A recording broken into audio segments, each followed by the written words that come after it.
On a Thursday morning in October of 2018, Elias Thorne stood in the mud at the old Arnett Estate auction in Owyhee County, Idaho, and bid $140 on a collapsed root cellar that most of the county had already decided was a liability. He wasn't buying the cellar itself. He was buying what was buried beneath 30 years of rotted pine boards and collapsed roofing tin, a massive, rusted heap of cast iron and white oak that the auctioneer had cataloged simply as Lot 44, Scrap Metal, Heavy. Let me tell you something about Owyhee County in the fall. When it rains up here in the high desert, the ground doesn't just get wet. It turns into a thick, greedy, alkaline clay that tries to pull the work boots right off your feet. The dampness settles into your bones and stays there until May. Elias stood perfectly still in the downpour, a 26-year-old built lean and tough like a locust fence post. He had wind-burned skin, dark hair plastered to his forehead, and quiet, steady eyes that took in far more than he ever let on. He stood in a soaked Carhartt jacket, his hands buried deep in his pockets. His knuckles were crosshatched with pale, faded scars from years of turning wrenches, pulling wire, and fixing the things that other people threw away. Harlan Vance, the county's largest scrap dealer, and a man who wore his checkbook like a loaded revolver, stood 50 feet away under a pop-up tent, nursing a steaming styrofoam cup of black coffee. Harlan had just offered the estate executor $400 to haul away everything on the south side of the property, sight unseen, purely to melt it down into salvage. When Elias handed his $140 in cash, mostly crumpled tens and fives, to the shivering auction clerk, Harlan laughed. It wasn't a mean laugh, just the tired, abrasive sound of a pragmatic businessman watching a kid waste a week's wages on garbage. "You just bought yourself 6,000 pounds of tetanus, Elias," Harlan called out over the steady, freezing drizzle, adjusting his collar against the wind. "When you get tired of looking at it, I'll give you a penny a pound just to put it out of its misery." Elias didn't answer right away. He just looked at the twisted pile of corrugated tin and rotting wood. He hadn't seen the whole machine yet, but 2 days prior he had shined a flashlight through a gap in the debris and caught a glimpse of a massive forged iron flywheel and the heavy, intact timber framing of something built in a bygone century. It wasn't scrap. It was a sleeper buried in the dirt. "I'll keep that in mind, Harlan," Elias finally said, his voice calm, carrying effortlessly through the damp air. He turned his back on the tent, pulling his collar up. He was already calculating the brutal logistics of getting his uncle's borrowed flatbed trailer backed through a foot of high desert mud without burying the axles. He had exactly 3 days to clear his lot before the bank took possession of the Arnett land. He didn't have heavy machinery. He didn't have a crew. He just had a pair of come-along winches, a rusted heavy-duty farm jack, and a quiet stubbornness that ran so deep it bordered on a geological feature. The rain picked up, hammering a chaotic rhythm against the tin roof of the ruined cellar, but Elias Thorne didn't move to find shelter. He just stood in the mud, staring into the wreckage, mentally mapping out the angles. To understand what Elias Thorne was preparing to drag out of that collapsed root cellar, you have to understand the specific, punishing education of a pivot irrigation tech. He was second generation, raised in the unforgiving religion of pressurized water and heavy steel.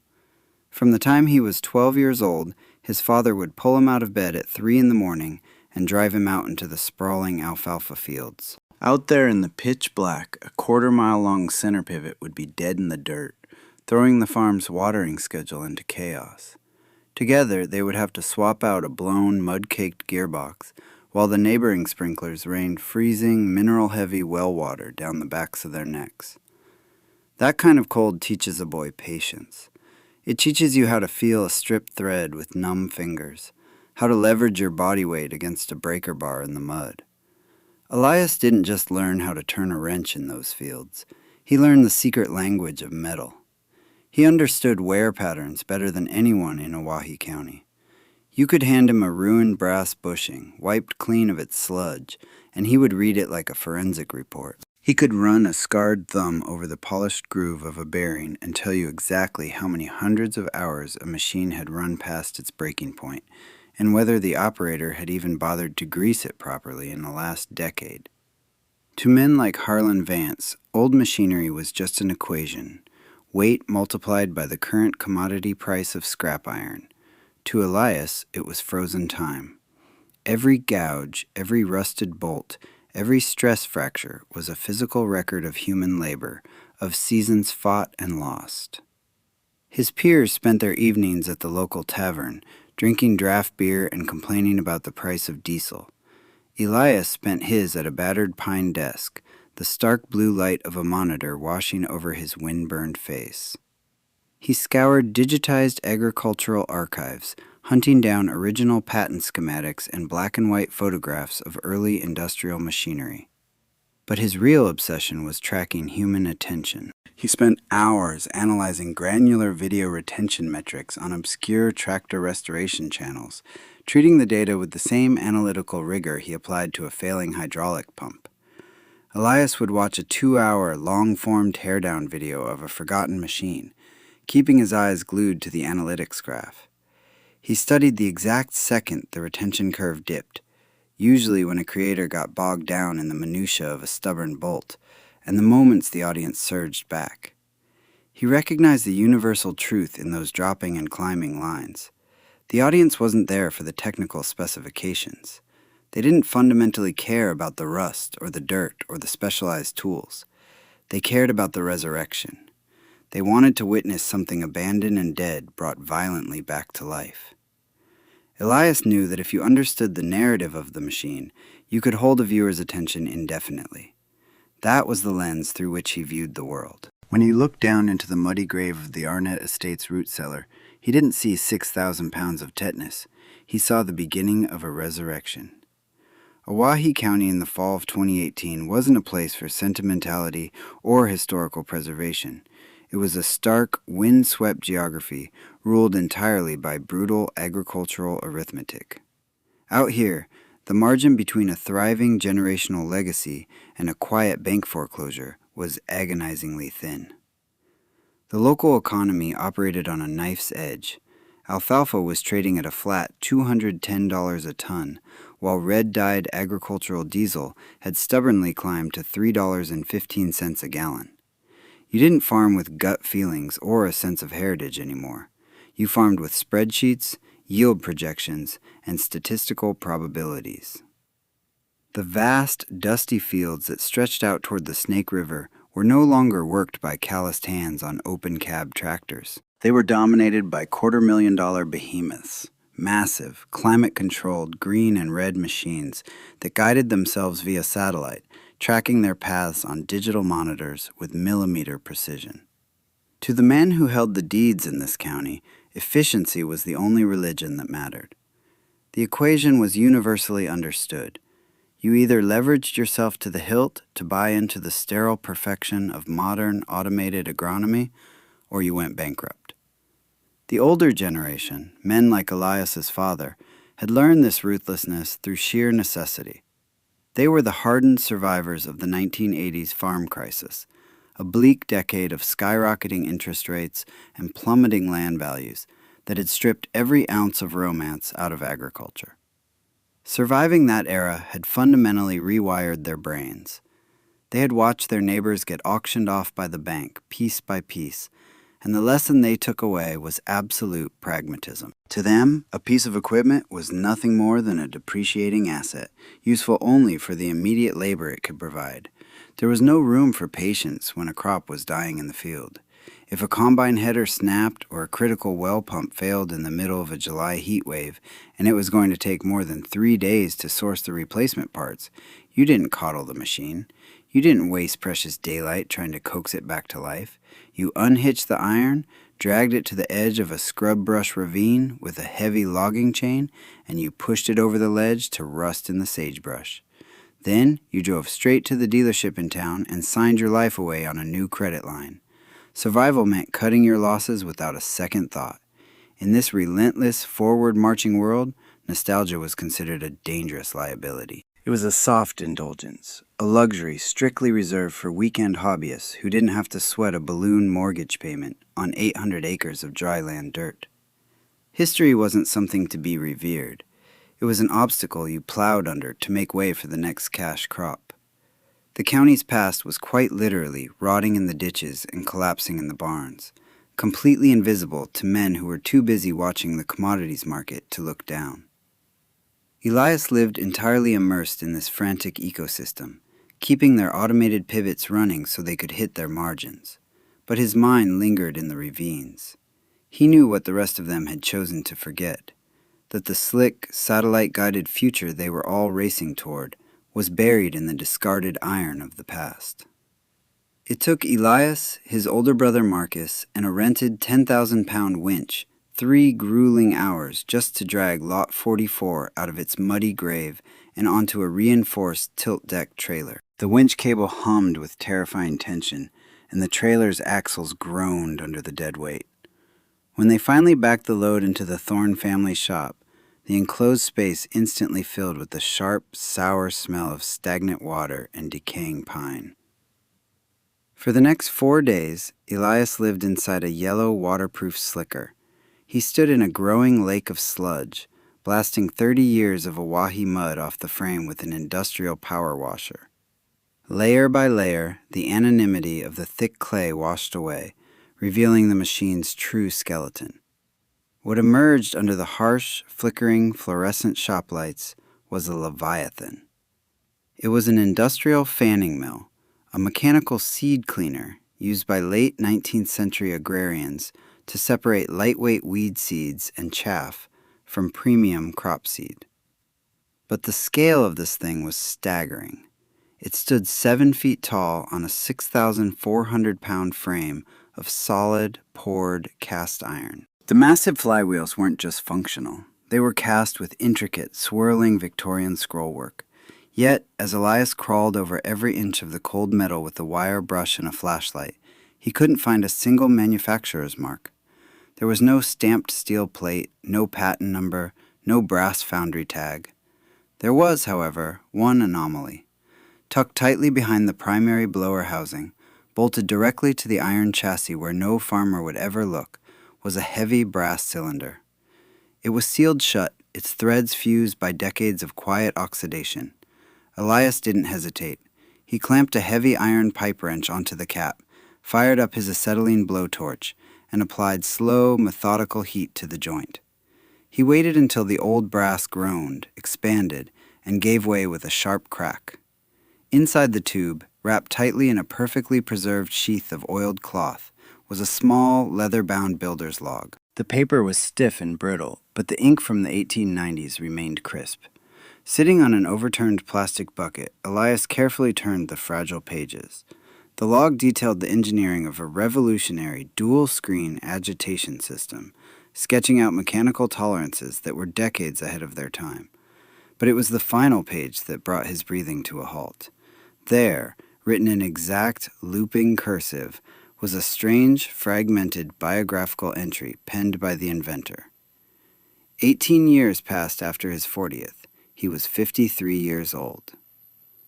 Have you ever watched someone look at a piece of information that makes absolutely no sense, only to realize the error is actually the key to everything? Elias sat perfectly still in the quiet shop. He stared at the math. 40 plus 18 is 58. But the builder explicitly wrote 53. A 5-year gap. It wasn't a mistake. An engineer who could machine a cast iron agitation system to the thousandth of an inch didn't just forget how to add basic numbers. It was a deliberate mathematical lie. A flare shot up in the dark and hidden in a sealed tube. Elias dropped the notebook. He walked over to his workbench, booted up his laptop, and aggressively typed his way into digitized federal archives, pulling up the 1898 patent injunctions for the legendary Clipper line of seed mills. He scrolled through the dense legal text until he found it. The original inventor of the Clipper mill had been slapped with a federal injunction, legally barred from building or testing agricultural machines for exactly 5 years, from 1893 to 1898, due to a bitter, ruinous patent dispute. Elias looked up from the glowing screen, his eyes tracing the massive, unmarked iron silhouette sitting in the center of his shop. This wasn't just a standard agricultural mill. This was the ghost machine. The illegal pre-patent prototype, built in absolute secrecy during the dark years of the injunction and buried to keep the federal marshals from finding it. The dawn light hadn't even fully broken over the Owyhee Ridge when Elias pushed through the screen door of the farmhouse kitchen. The room was already warm, smelling of old grease, burnt toast, and the kind of cheap, acidic coffee that fueled every agricultural operation in the county. His older brother Marcus was sitting at the scuffed oak table. Marcus wasn't eating so much as mechanically shoveling scrambled eggs into his mouth while glaring at a crumpled piece of paper.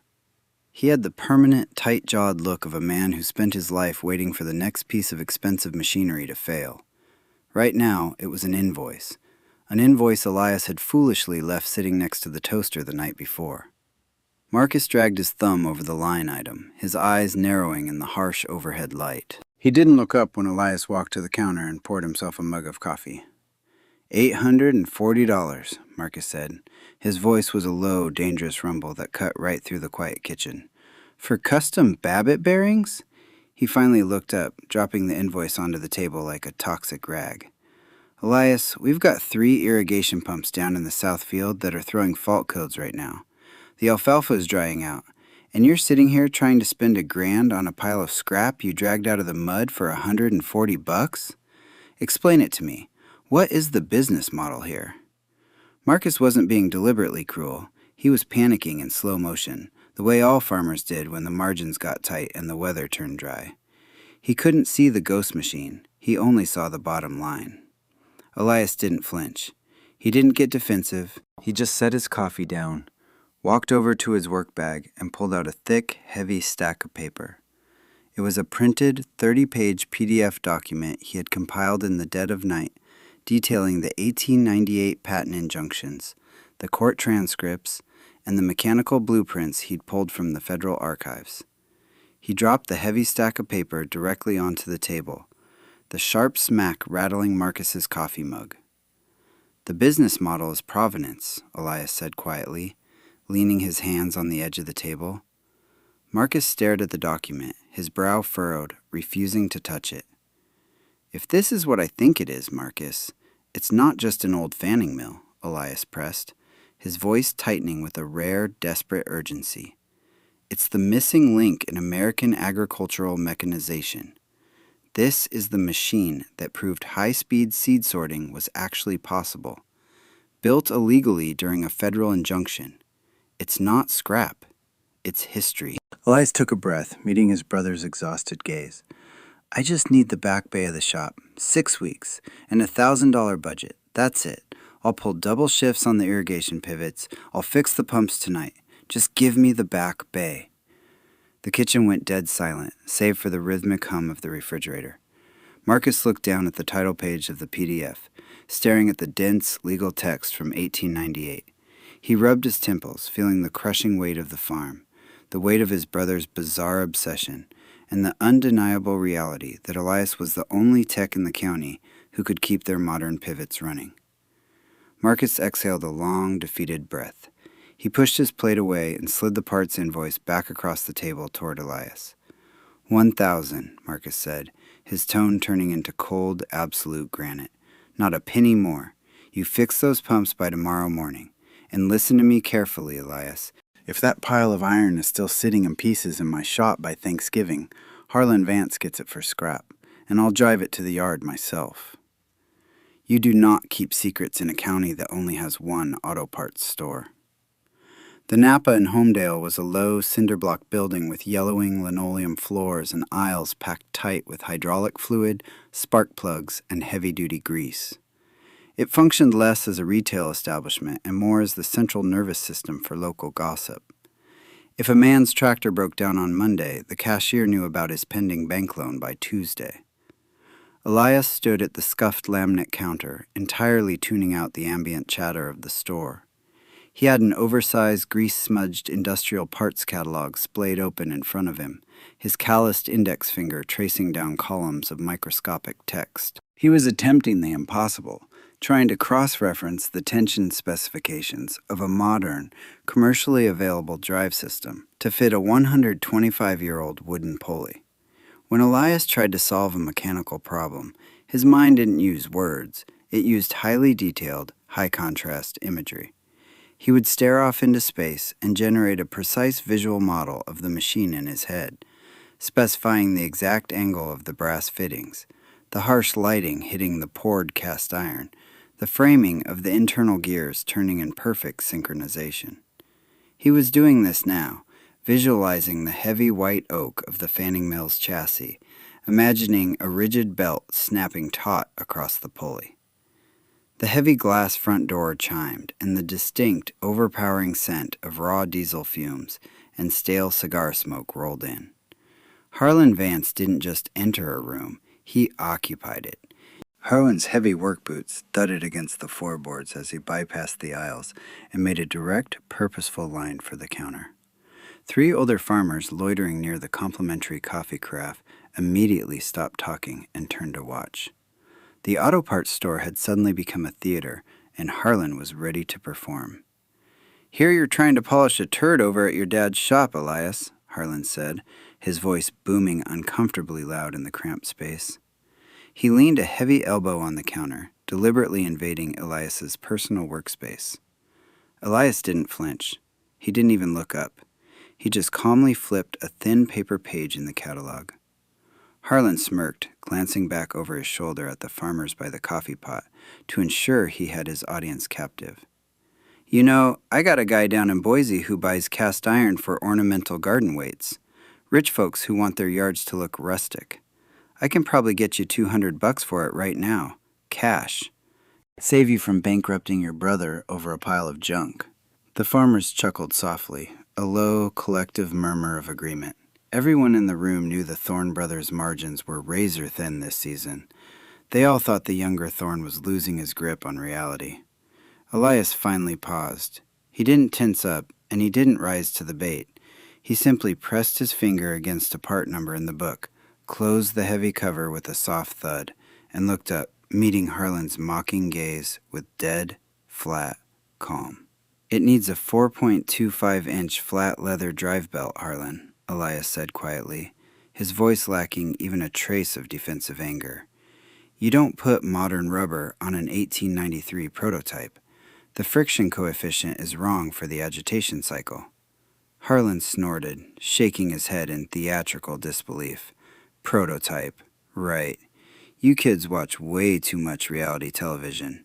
He slapped his thick hand flat against the laminate counter, pushing himself away. "It's a rock crusher, kid, nothing more, and the only thing it's going to crush is your wallet. You do not simply fix an 1893 machine. You have to travel backward. You have to devolve into a 19th century machinist, shedding the conveniences of modern manufacturing like dead skin." The next 4 weeks in the back bay of the Thorne family shop were an exercise in pure, isolated, mechanical suffering. The first hard frost hit Owyhee County, turning the mud outside into rigid, jagged peaks, while inside, Elias stopped sleeping in the farmhouse altogether. There were no catalog parts for this ghost. Modern bearings arrive in clean cardboard boxes, pre-lubricated and ready to press. In 1893, you poured them from liquid fire. Elias stood over a glowing, jury-rigged propane forge, his face slick with sweat despite the freezing drafts leaking under the aluminum bay doors. He was melting a volatile, precise alloy of zinc, copper, and antimony in an iron crucible. The shop filled with the acrid, heavy taste of vaporized metal as he poured the molten silver sludge directly into the machine's original bearing shells. But pouring the Babbitt was only the beginning. Then came the true punishment. For 14 agonizing, uninterrupted hours, Elias sat huddled over a workbench. Using a hardened steel scraper no bigger than a butter knife, he meticulously shaved away microscopic ribbons of the cooled Babbitt metal. He would paint the raw 2.125-inch drive shaft with blue machinist dye, set it in the bearing, turn it to mark the high spots, pull it out, and scrape again. Over and over and over. By the time the curve perfectly matched the shaft, his hands were permanently stained a bruised, ghostly blue, and his knuckles were wrapped in duct tape where the scraper had slipped. The old iron fought him at every turn. 19th century cast iron was poured inconsistently. It was riddled with dense, crystallized hard spots that ate modern tools for breakfast. He snapped 3 expensive, high-speed steel drill bits just trying to tap a single replacement grease fitting into the lower chassis. The sharp, violent ping of breaking metal echoed off the corrugated tin walls like a gunshot, sending Elias pacing the concrete floor in frustrated exhaustion. His budget was hemorrhaging faster than he could track. Out of his brother's mandated $1,000, Elias blew $410 on a single critical component, a custom 4.25-inch flat leather drive belt. He had to commission an Amish harness maker out in Ohio to stitch it, and then pay exorbitant overnight freight shipping to get it to Idaho before Thanksgiving, watching his personal checking account dip perilously close to zero. There were nights when the cold seeped so deeply into his shoulders, and the muscles in his forearms were so violently cramped that he couldn't physically close his fingers around a wrench. On those quiet, hollow nights, Elias would sit on his plastic bucket under the buzzing fluorescence and stare at the weathered logbook. The immense silence of the farm would press in on him. He would look at that strange, looping sentence. 18 years passed after his 40th. He was 53 years old. And a cold, sickening wave of doubt would wash over him. What if Harlan Vance was right? What if there was no secret prototype? What if he was destroying his hands, ignoring the farm's failing irrigation pumps, and burning his brother's precious goodwill over a simple mathematical error made by a tired, uneducated blacksmith who just didn't know how to add? In the dead of night, the massive iron frame offered no reassurances. It just sat there in the shadows, heavy, dark, and completely dead. It was 9:45 on the night of November 12th when Elias Thorne finally ran out of things to adjust, tighten, or lubricate. The back bay of the shop was freezing, the concrete floor radiating a bone-deep chill into the soles of his boots, but Elias was sweating through his thermal shirt. For the last 2 hours, he had been meticulously aligning a retrofitted 3-horsepower electric motor, bolting its heavy steel mounting bracket directly to the concrete to serve as a temporary power source for a machine originally designed to run off a steam tractor's belt drive. The air in the enclosed shop smelled of electrical ozone, fresh grease, and the sharp, earthy tang of neat's foot oil radiating from the massive new leather belt. Elias lifted the heavy, pale leather loop, his bruised fingers feeling the flawless, rigid stitching of the Amish harness maker. He stretched it taut over the electric motor's modern steel pulley, then walked it up and muscled it over the fanning mill's primary poured iron flywheel. It seated into the 125-year-old groove with absolute, unforgiving precision. There was nothing left to do but flip the breaker. Let me tell you something about 19th century engineering. It is entirely unapologetic. There are no delicate safety sensors. There are no automatic shutoffs. Once you engage the drive, you are at the absolute mercy of the physics you have set in motion. If Elias's math on the Babbitt bearings was wrong by a fraction of a millimeter, the friction would seize the main drive shaft in seconds. If the ash wood springs he had hand-carved to support the massive shaker screens harbored invisible stress fractures, the violent oscillation would tear the wooden chassis apart, turning 6 weeks of agonizing labor into expensive kindling. Elias wiped his grease-stained hands on his jeans. He took a slow, ragged breath, reached out, and threw the heavy electrical switch. The 3-horsepower motor whined, a high-pitched mechanical squeal, as it fought the immense static inertia of the ghost machine. The flat leather belt snapped rigid, pulling tight as a bowstring. For 2 terrifying seconds, nothing happened. And then, the heavy cast-iron flywheels churned. It didn't start with a screech or a rattle, but with a deep, resonating groan that vibrated up through the concrete floor. As the flywheels gathered momentum, the dual wooden shaker screens began to move. They didn't just vibrate, they oscillated in perfect, terrifying synchronization, floating and snapping back on the ashwood springs with a violent, rhythmic force. The sheer kinetic energy being transferred through the frame was immense, but the 6,400-pound cast-iron base absorbed it flawlessly. The chaotic whining noise of the electric motor was quickly drowned out by a low, powerful thumping that echoed off the tin roof. It didn't sound like a machine tearing itself apart. It sounded exactly like a heartbeat, deep, steady, and incredibly alive. Elias didn't give himself time to celebrate. He immediately dragged a heavy canvas sack of raw alfalfa seed across the floor. This was unprocessed sweepings directly from the combine, a filthy, chaotic mix of premium seed, crushed stems, dirt clods, and invasive weed seeds. It was the ultimate test. He hoisted the 50-pound sack onto his shoulder, climbed the metal step stool, and dumped the entire contents straight into the mill's top hopper. The machine swallowed the load instantly. The pitch of the thumping dropped half an octave as the screens took the weight.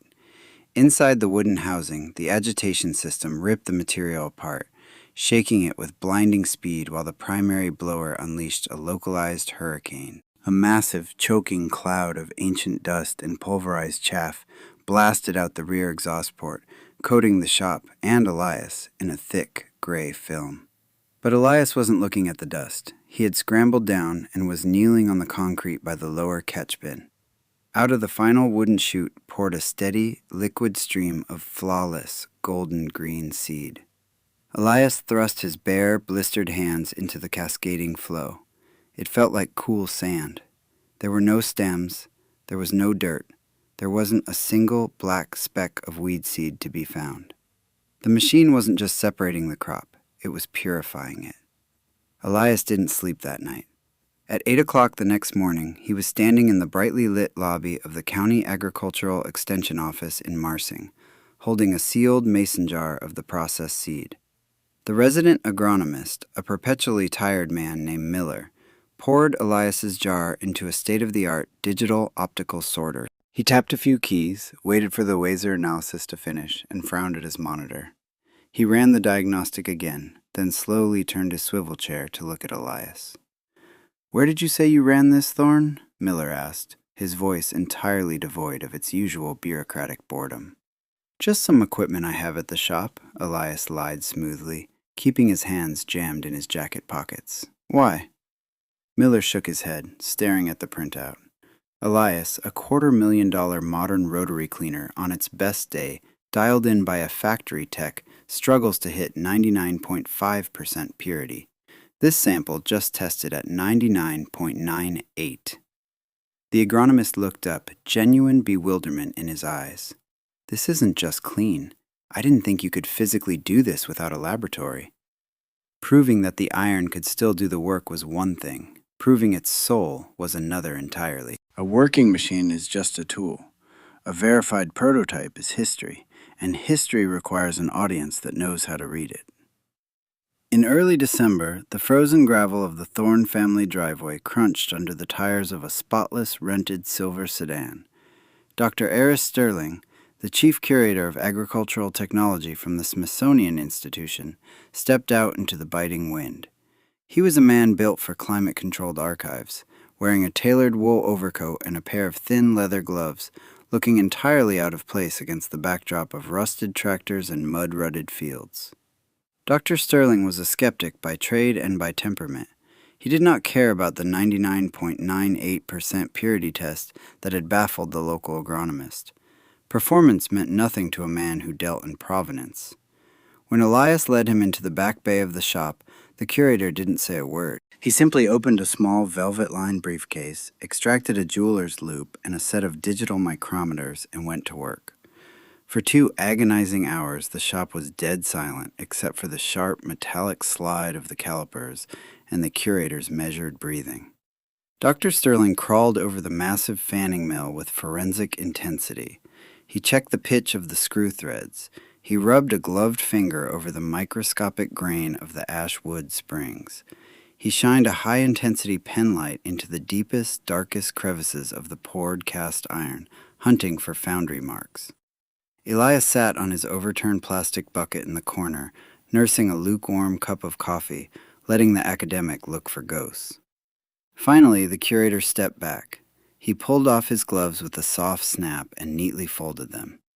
"It is, frankly, a beautiful restoration," Dr. Sterling said, his voice echoing slightly in the cold, cavernous space. His tone was polite, but carrying the unmistakable weight of a gentle dismissal.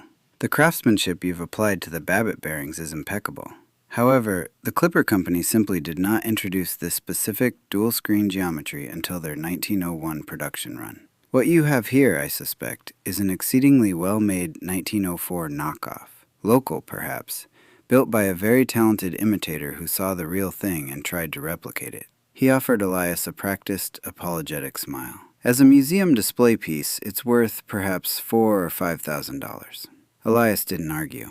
He didn't sigh, and he didn't show a flicker of the crushing disappointment the curator clearly expected. He simply stood up, walked over to his rolling metal workbench, and picked up the fragile, oilcloth-wrapped logbook. He walked back across the concrete and held it out. "Read the last entry," Elias said quietly. "The biographical one." Dr. Sterling frowned. He retrieved a pair of reading glasses from his coat pocket, slipped them on, and carefully took the brittle pages. He scanned the ink, his academic voice flattening the words as he read aloud. 18 years passed after his 40th. He was 53 years old. The curator looked up, handing the book back with a slight shrug. A simple arithmetic error. The man was a machinist, not a mathematician. He missed 5 years. "He didn't miss them," Elias said. The quiet deference was gone from his voice, replaced by cold, absolute certainty. He hid them. Elias stepped past the curator, resting his scarred hand against the heavy iron chassis of the machine. From 1893 to 1898, the inventor of the Clipper mill was under a federal injunction. A judge legally prevented him from building, testing, or even sketching seed mills. He couldn't put a date on this machine. He couldn't even put a date in his own private logbook without risking federal prison if it was ever found. Elias tapped the heavy brass cylinder bolted to the frame. So he coded his own age. He mathematically skipped the exact 5-year span he spent operating illegally, in secret, in a barn right here in Idaho. Dr. Sterling stared at him, the polite, dismissive smile completely vanishing from his face. Elias pulled a heavy flashlight from his jacket pocket. He clicked it on, pointing the blinding white beam deep into the mechanical guts of the mill, illuminating a shadowed, grease-stained stretch of metal behind the belts. "Check the casting marks on the internal blower housing," Elias commanded, his voice echoing off the tin walls. "Cross-reference them against the 1898 federal court documents sitting in that folder on my bench. They match the exact tooling dies he was forced to surrender to the U.S. Marshals at the end of the injunction. Let me tell you what happens when the truth shifts underneath a small town. It doesn't happen with a parade or an announcement. It happens quietly, through the phone lines." Dr. Sterling retreated to his rental car to use the heater, plugging his phone into the dashboard and conferencing in 3 senior archivists back in Washington, D.C. For 3 hours, the icy Idaho wind battered the sedan while the curator frantically read off micrometer measurements, casting marks, and the exact dimensions of the illegal dual-screen geometry. He cross-referenced Elias's translated logbook with sealed federal court transcripts, matching the tooling dies to the Marshals' confiscation records from over a century ago. When Dr. Sterling finally hung up, stepped out of the car, and walked back into the freezing shop, his face was pale. He had authenticated it. Elias hadn't just rebuilt an old fanning mill. He had resurrected the only surviving ghost mill of 1893. In Owyhee County, that kind of news travels faster than a dry grass brush fire. By 6 o'clock the next morning, the Homedale diner was already buzzing with it. The exact same men who had snickered at Elias by the coffee pot in the Napa store were now hunched over their plates of eggs and hash browns, speaking in hushed, reverent tones. The narrative had violently flipped overnight. Elias Thorne was no longer the foolish kid burning his brother's operating budget on a rusted rock crusher. He was the visionary who had pulled a priceless piece of American history out of the mud, while the rest of the county laughed at him. At exactly 8:30, the heavy, aggressive crunch of a 1-ton, dual rear-wheel diesel truck tore through the quiet of the Thorne driveway. Harlan Vance threw the massive vehicle into park, left the engine idling, and slammed the door shut. He didn't swagger into the shop this time. Harlan walked in slowly, the cold morning air trailing behind him, and stopped dead in the center of the bay. He looked at the machine. It wasn't 6,000 pounds of tetanus anymore. It was a towering monolith of gleaming, oil-rubbed black cast iron and brilliantly varnished white oak. The intricate Victorian scrollwork on the flywheels caught the overhead fluorescent light, and the whole space smelled of fresh leather and quiet triumph. For the first time in his abrasive, highly transactional life, Harlan Vance did not have a joke to make. He didn't laugh. He just stared at the iron. "I've got a buyer in Texas," Harlan finally said. His voice was entirely stripped of its usual booming arrogance. It was unusually quiet, calculated, and strictly business. "Private collector, oil money. He'll write a check for $25,000 today. I can have it wired right into your brother's farm account by noon. I'll take a standard 10% broker fee. Everybody wins, Elias." Elias was standing near the primary blower housing, methodically wiping down a freshly tapped grease zerk with a frayed red shop rag. He didn't stop his hands. He didn't let his breath catch at the number 25,000, a sum that could easily save the farm's season. He didn't even look up at the scrap dealer. "It's not for sale, Harlan," Elias said quietly, his voice perfectly steady. He gave the brass fitting one last wipe, tossed the red rag onto his workbench, and finally turned his dark, calm eyes to the older man. "But if you ever find another one in a root cellar, I'll give you a penny a pound for it." The check from Texas never crossed the county line. Harlan Vance's oil money buyer vanished into the ether the moment Elias turned his back. But the ghost mill didn't sit idle for long. By the second week of January, the brutal Idaho winter had frozen the ground into concrete, but the kitchen of the Thorne farmhouse was warm, smelling of fresh ink and expensive paper. Two executives from a premium heirloom seed collective out of Oregon's Willamette Valley sat across the scuffed oak table from Elias. They hadn't come to haggle over cast iron, and they certainly didn't view the fanning mill as a museum piece. They had come because they understood that in the modern boutique agricultural market, authenticity was a commodity far more valuable than raw efficiency. They didn't just want the machine's unmatched sorting capabilities, they desperately wanted the mythology. Elias signed a first-of-its-kind lease agreement that morning.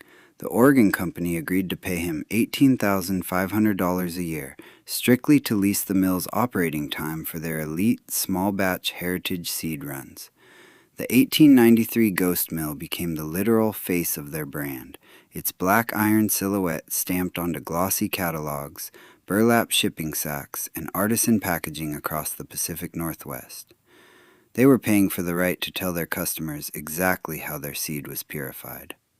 That spring, the rural route carrier dropped a heavy, cream-colored envelope into the Thorne family mailbox. It bore the embossed gold seal of the Smithsonian Institution. Dr. Eris Sterling had apparently returned to Washington and moved heaven and earth within the acquisitions department, resulting in a formal, board-approved offer to purchase the mill permanently for their Industrial Revolution wing. The number printed on the heavy stock paper was $145,000. It was a staggering amount of money, enough to buy 2 brand-new satellite-guided tractors outright.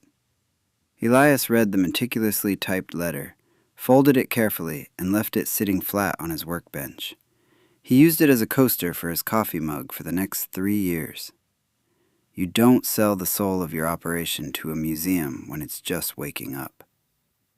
Instead, Elias took that guaranteed $18,500 annual Oregon lease revenue, walked into the local bank, bypassed the agricultural loan officer entirely, and sat down with the commercial underwriter. If you drove down the county highway in the fall of 2021, you wouldn't find Elias Thorne shivering in the freezing mud trying to pry a shattered gearbox off a center pivot at 3 in the morning. On the commercial edge of town, standing tall against the high desert horizon, was a sprawling, pristine 4,000-square-foot steel building. The massive aluminum bay doors rolled up smoothly on electric tracks, letting the morning sun pour over perfectly organized tool chests, heavy-duty gantry cranes, and the heavy, breathing iron of half a dozen late 19th century machines currently under contract. Painted cleanly on the side of the building in crisp, dark lettering was the name, Thorne Historical Restoration. Elias was pulling deep into the 6 figures every year, acting as the premier resurrectionist for the dead iron of the American West. The business had grown so fast, the logistical demands so heavy with international crating and cross-country freight lines, that he had been forced to hire a full-time operations manager just to keep the floor running smoothly. If you walk through the glass doors of the climate-controlled front office today, you'd find a man sitting behind a large mahogany desk, wearing a clean button-down shirt, furiously coordinating a flatbed delivery from Nebraska. It was his older brother Marcus. The same man who had threatened to scrap the mill for pennies was now proudly pulling a steady salary to ensure his brother's empire kept running. There is a very particular, heavy kind of quiet that falls over a workspace when a perfectly restored, 125-year-old machine finally comes to a rest. It isn't the sudden dead silence of a broken tractor failing in the field. It's a purposeful, exhausted decrescendo. At 6 o'clock on a Friday evening, long after Marcus and the rest of the floor crew had locked up the front office and gone home, Elias stood alone in the cavernous main bay of Thorne Historical Restoration. The ghost mill was just finishing a week-long lease run for the Oregon Seed Collective. Elias reached out to the control panel and threw the heavy electrical disconnect switch. The retrofitted motor cut out immediately, but 19th century momentum doesn't just stop on command. The massive cast-iron flywheels kept turning, their heavy, intricate scrollwork blurring under the warm overhead shop lights. For 3 full minutes, Elias just stood there with his hands deep in his pockets, watching the kinetic energy slowly bleed out of the iron. The deep, rhythmic thumping of the ashwood springs gradually slowed to a steady heartbeat, then a mechanical shuffle, and finally, with one last soft groan of settling wood and cooling metal, the great machine stopped. That resulting silence in the shop, that is the exact sound of vindication. The people in this world who will confidently tell you that the past is worthless, the practical men who weigh history strictly by its current commodity scrap value, are almost always the exact same people who lack the patience to understand how the present was actually built. They see rust and they see an ending. Elias Thorne had looked at a 6,000-pound pile of mud-caked iron and saw a beginning. He looked at a fragmented, nonsensical sentence scribbled by a tired, frightened inventor hiding from federal marshals in an 1893 barn, and he recognized the deliberate 5-year gap in a dead man's math. He didn't just bet his meager checking account on that hunch.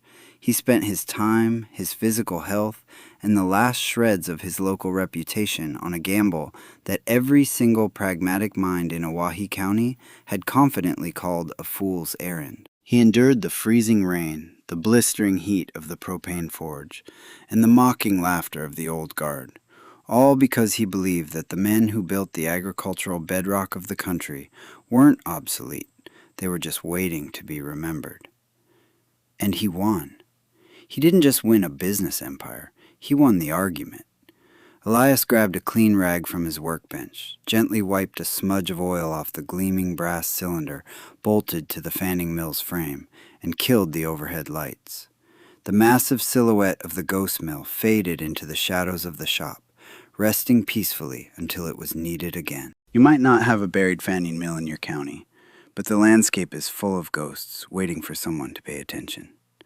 The next time you are driving down a 2-lane highway and you pass a collapsed silverwood barn leaning into the wind, or a rusted, unidentifiable heap of iron sinking slowly into a pasture, take a second look.